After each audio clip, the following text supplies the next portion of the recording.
चालू है। अभी हम लोग क्वेश्चन नंबर 11 देखने जा रहे हैं, प्रश्नावली 4.3 का, जिसमें आपको एक प्रश्न कहा है कि दो वर्गों के क्षेत्रफलों का योग 468 मीटर स्क्वायर है।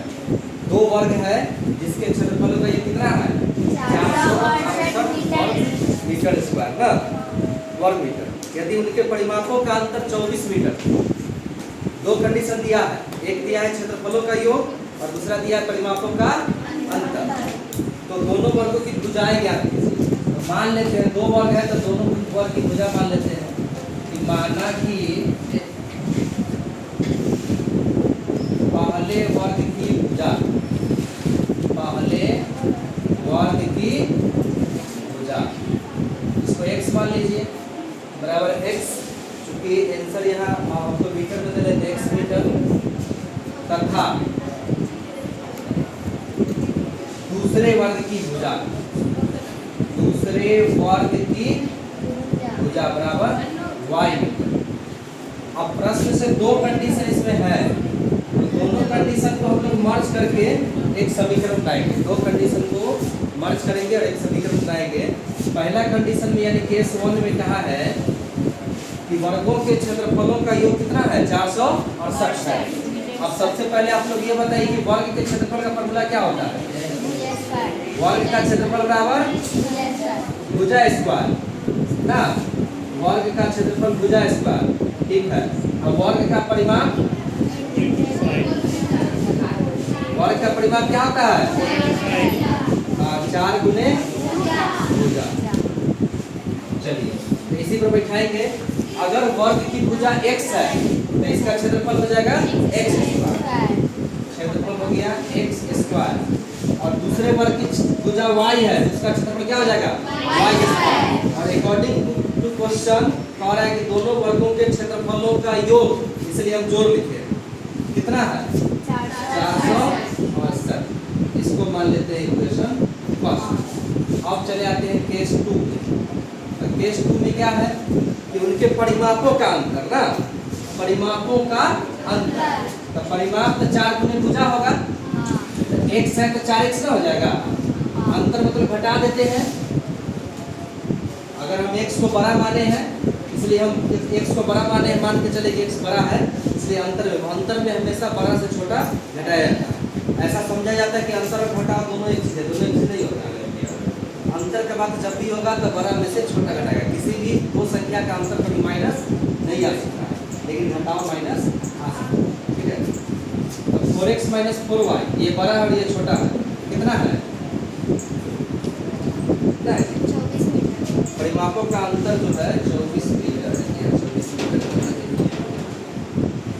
अब क्या काम करना है कि इसमें से आप किसी को कन्वर्ट कर लीजिए।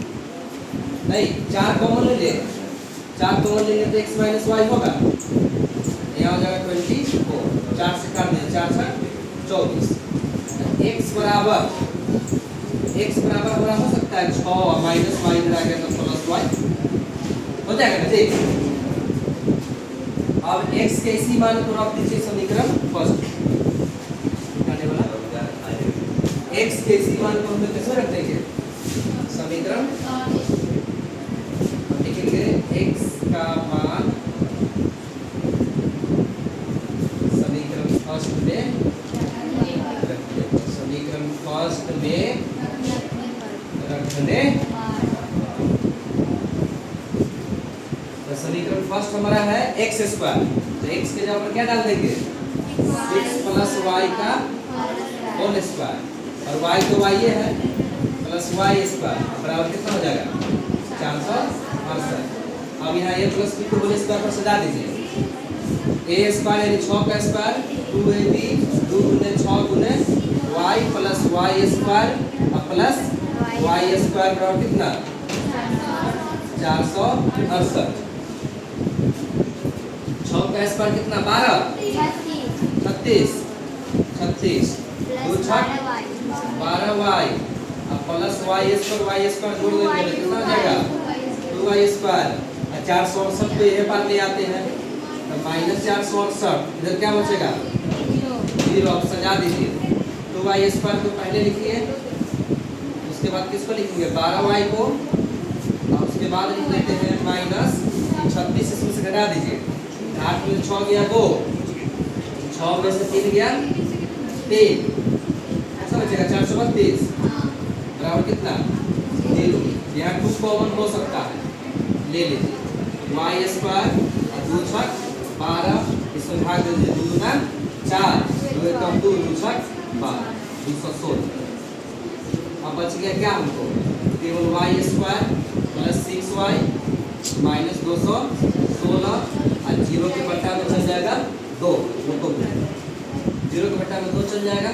अब आ गया y square plus 6y minus 216 बराबर 0।